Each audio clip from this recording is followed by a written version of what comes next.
Désir, notre cœur et nos familles, Eretz Israël, Am Israël, et Mirza Hashem, Mashiach, Tzidkenu, Bimera, Be'amenu. Donc, dans quelques instants, grand rabbin, David Sabah Shtita nous adresse quelques paroles.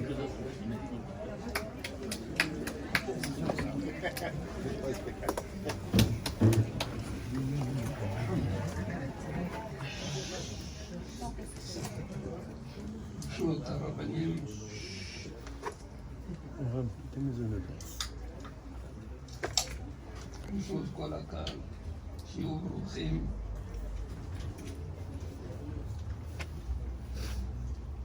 Vous êtes venus pour rendre visite, mais à Kadosh Baruch Hu lui-même il voit cela.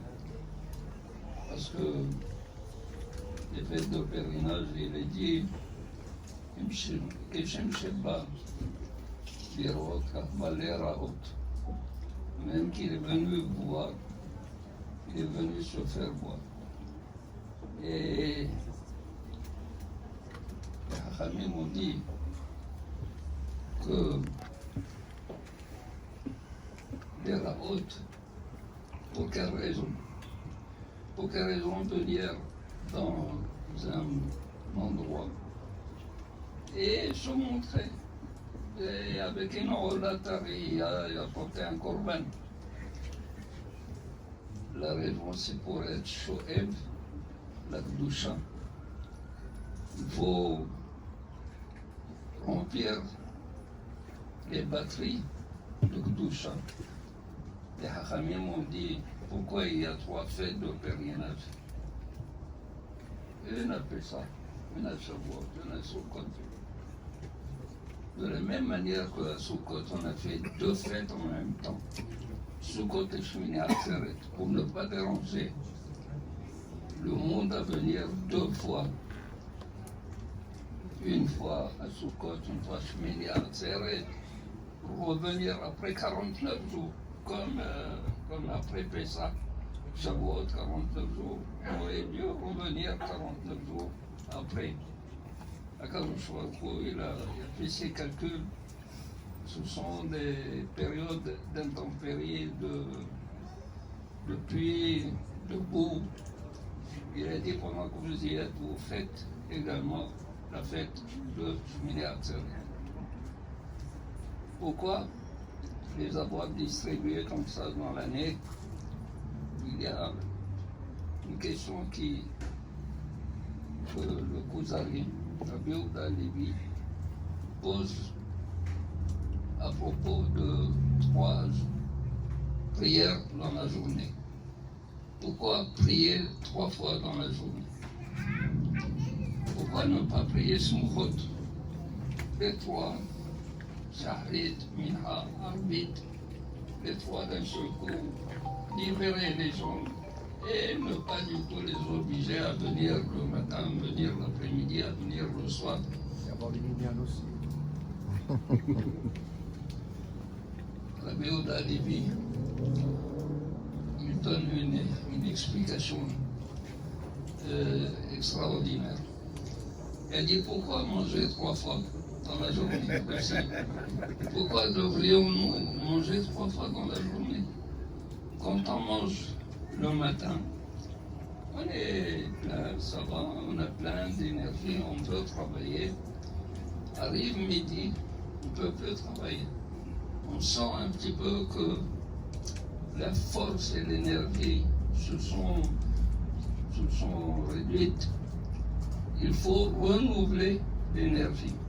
Il faut remplir de nouveau la batterie interne. Donc 3 fois sont nécessaires pour que l'homme ait une vie normale. Dès qu'il sent qu'il s'est vidé, il se remplit, il s'est vidé, il se remplit, et après il va dormir tranquillement. De la même manière, il dit, il faut 3 prières dans la journée. Le matin, quand on se lève, on a besoin de s'attacher, de se lier à Akadosh Baruch Hu pour pouvoir réellement affronter tous les problèmes quotidiens de la journée. Alors, prie, on demande à Kadosh Baruch Hu ce que nous demandons. Après, quand on va travailler, ce lien s'est détaché. Ce lien, il n'est plus un lien aussi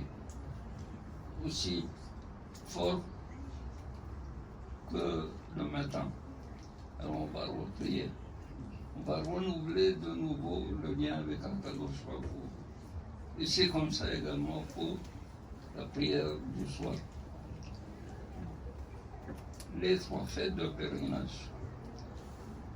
Et Bnei Israël viennent voir la Kedusha dans Beth Amikdash. L'Ishov la Kedusha. Et Simchat Beth HaShoeva, comme on vient de vous dire, c'est là-bas que Yona ben Amittai, Yona le prophète, a été Shoel sa prophétie dans Simchat Beth HaShoeva. Il n'est devenu prophète que lorsqu'il a assisté à Simchat Beth HaShoeva. Machma que de là, on voit que Simchat Beth HaShoeva n'est pas du tout une Simcha. C'est à Esek Gadol Ayosim, combien il mettait des balcons, les femmes, les hommes en bas, et pour aller chercher l'eau, puiser l'eau pour faire Nissour Mbaïm. C'était extraordinaire. Zimken, Simchat Beth HaShoeva, cette Simcha, il faut voir là-dedans toute la Kedusha qui peut nous accompagner toute l'année, Be'ezrat Hashem, pour pouvoir affronter tous les problèmes. Il y a des problèmes qui sont astreignants. Tout le temps, on voit là-dedans des épreuves, on voit là-dedans toutes sortes de... comme si une main qui nous poursuivait. Non, il faut une simcha, affronter les choses avec beaucoup de simcha, et toutes les choses s'aplanissent. Je voudrais tout simplement attirer votre attention sur le fait que nous faisons Souka. Souka, il est dit que quand on rentre dans la Souka et on fait les Sheba Souka, il faut penser à 2 mitzvot que nous faisons.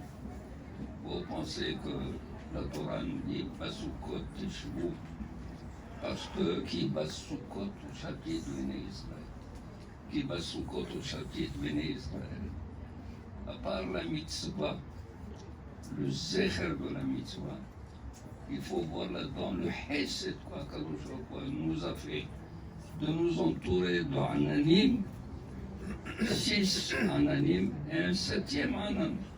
Le 7e Anan qu'on ne sait pas du tout pourquoi. On ne sait pas du tout pourquoi. Pourquoi un 7e Anan? Si c'est pour aplanir celui qui était dans la terre, au sol, il a planissé. Donc il y a le 7e et en plus. Orachaim Kadosh dit, le 7e c'était pour ceux qui étaient niflatim, mina ananim, ceux qui étaient en dehors, à part le Erev Rav, celui qui n'était pas ma'amin, que la souka de Anan c'est Biscout Aaron, que Aaron nous a donné qui est Anan et à la Kaporé. C'est extraordinaire. On fait un zecher des soukot pour la souka de Ananim, à part la souka de... Parce qu'il y a une marcoquette dans la Gemara entre Rabbi Eliezer et Rabbi Akiva. Rabbi Eliezer dit les soukot sont les Ananim, Rabbi Akiva dit non, c'est la souka véritable. Et dans la Psikta, il y a le contraire. Dans la Psikta, c'est Rabbi Akiva qui dit Ananim, Rabbi Eliezer qui dit le contraire. Peu importe, les choses s'arrangent comme ça. Mais il y a une question. Si c'est Biscout Aaron, 3 matanot Akadosh Baruch Hu a donné à Israël dans le Midbar. La manne, Bisrout Moshe, le Be'er Bisrout Myriam, les Ananim Bisrout Aaron. Pourquoi on ne fait que le Hanan Bisrout Aaron et rien pour Moshe, rien pour Myriam? Pourquoi on ne fait pas du tout un Zecher? Certains répondent, c'est vrai que le Hanan c'est un confort. Le confort à Kadosh Baruch Hu peut priver ceux qui ne comprennent pas de l'histoire du Hanan, ceux qui ne méritent pas, ceux qui se sont mis en dehors, les flatim, ils sont rejetés. Mais la manne et l'eau, ce sont des denrées nécessaires que Akadosh Baruch Hu doit fournir à tout le monde.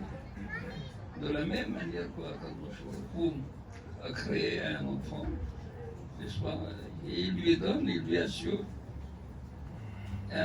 des maisonnotes, il lui assure tout jusqu'à ce qu'il grandisse, jusqu'à la fin de ses jours. Akadosh Baruch Hu, Hagra, il dit, il ne faut pas dire Zan Berahama Betakot. Zan et Takot sont Berahama. Pourquoi? Parce que Minatin, ça arrive la donne. Si il a le devoir d'être médine, je n'ai pas besoin de ses pitiés, de ses sentiments. Il doit me donner, c'est tout. Mais, à votre avis, le Rafid a dit, pourquoi juste à Sukkot on dit Besamachta Behagir? Il n'y a pas de Simcha Bahag à Pessah.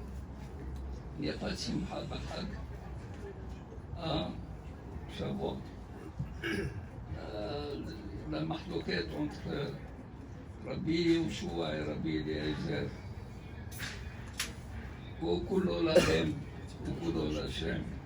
Si c'est la journée, toute la journée, il faut manger. C'est tout ce qu'il faut faire, c'est Lachem. Ou bien Kulo Lachem, il faut prier, il ne faut pas manger. Rabbi Yehoshua il dit, Hitso Lachem, Hitso Lachem. Une moitié pour Akadosh Baruch Hu, une moitié. L'Agmara continue, il dit, à Kol sont d'accord.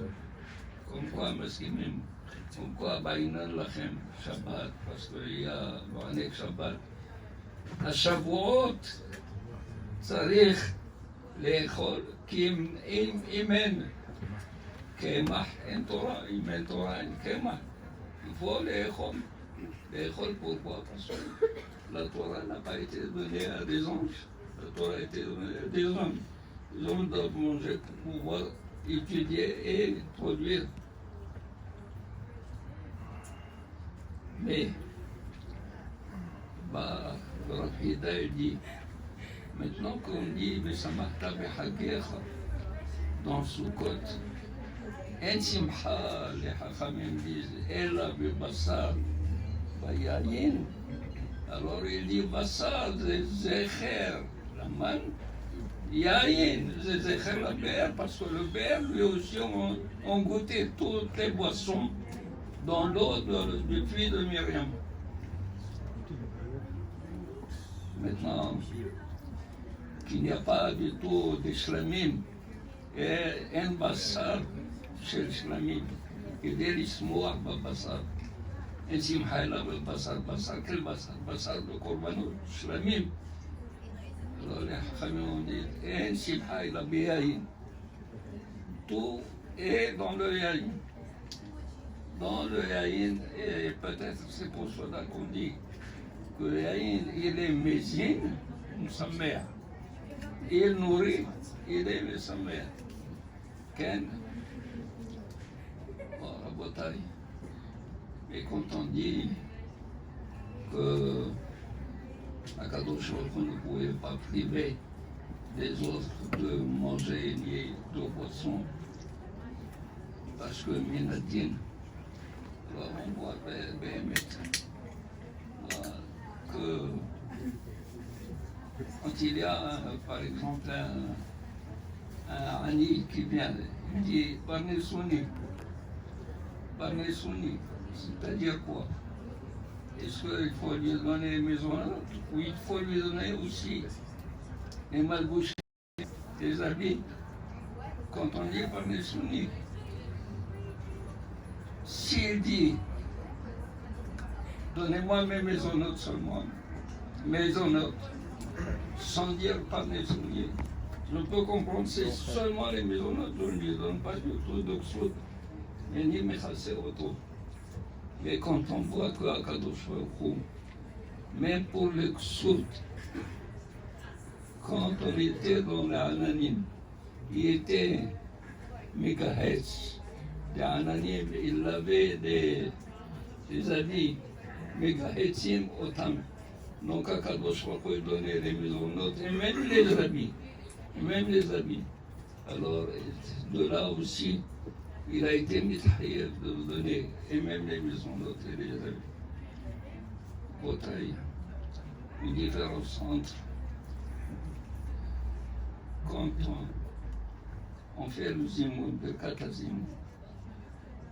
Azimoun, quand on est à 10, on dit Elohim, et Barech Elohim, She'achanu Yisheru. Dans Birkat Torah, on dit Barechu et Hashem. Pourquoi ces différences? Pourquoi pour le Zimoun Elohim, pour la Torah Havaya, pour la Torah que Akadosh Baruch Hu nous a donné Ta'am Hesed chez Akadosh Baruch Hu. La Hasadim de Akadosh Baruch Hu nous a dit, prenez la Torah, on fait la bénédiction avant de parler de la Torah et de lire la Torah. Barechu et Hashem Amen. Hashem Rahamim.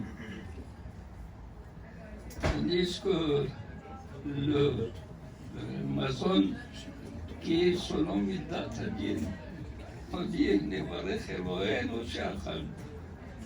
Selon Midat Hadin, Zimken Nimsa, que les Sukkot, Ta'am She'akadosh Baruch Hu Saïman Mohesed, nous a donné la possibilité d'être enveloppé, d'avoir tout le confort dans la soukha. Et nous le faisons avec beaucoup de Idourim Behemet. Hamid disent, Kartem Lachem Bayom Arishon, Kartem Lachem Bayom Arishon, Teria Sadat, Kapot Evanim, c'est Bayom Arishon. C'est quoi Bayom Arishon? C'est le 15 du mois, c'est pas Bayom Arishon. Alors les Hamid disent, Bayom Arishon, les Hishbon Abonot. Pourquoi le 15, qui est le premier jour de Sukkot, c'est Rishon le Hishbon Abonot. On commence à compter les abonnements à partir du premier jour de Sukkot. Nimsa qu'entre Kippour et le premier jour de Sukkot, il n'y a pas de compte de abonnement. Pourquoi? Parce que nous étions occupés tous dans soit de l'effort de construire la soukha, qui a le temps de faire de conserve, etc. au Satan. Pour cela que nous sortons, comme j'ai dit ce matin, pourquoi le Lulav, le Kartem après Kippour? Pourquoi le Kartem après Kippour? Parce que du fait que nous avons combattu le Satan pendant Kippour, qui est sorti vainqueur? Le Satan ou nous? C'est nous qui sommes sortis vainqueurs. Du fait que nous sommes sortis vainqueurs, on sort avec nos armes en haut. Lui, il a baissé les armes. Et comme nous sommes dans la soukha d'ailleurs, c'est une des rares mitzvot, à part cette mitzvah et le mikvé. Quand on est dans le mikvé, il n'y a pas de mitzvah où tout le corps est impliqué. ici nous sommes tous dans la souka. Alors il y a raison que nous soyons toujours englobés, entourés de Kedusha, de protection de Akadosh et de Emouna, c'est l'attente de la Emouna. Emouna dans Akadosh, afin que toutes les choses qui se passent dans la vie ne doivent pas du tout être considérées comme des choses importantes. Rien n'est important aux yeux de Akadosh, pour tout se règle en une seconde, en une fraction de seconde. Il attend que c'est la Géoula qui est répaillée. Amen. תודה לכם, תודה רבה על שבאתם, תודה רבה לרבנים שאיבדו אותנו, תודה רבה לעמרם ומשה שהם המארגנים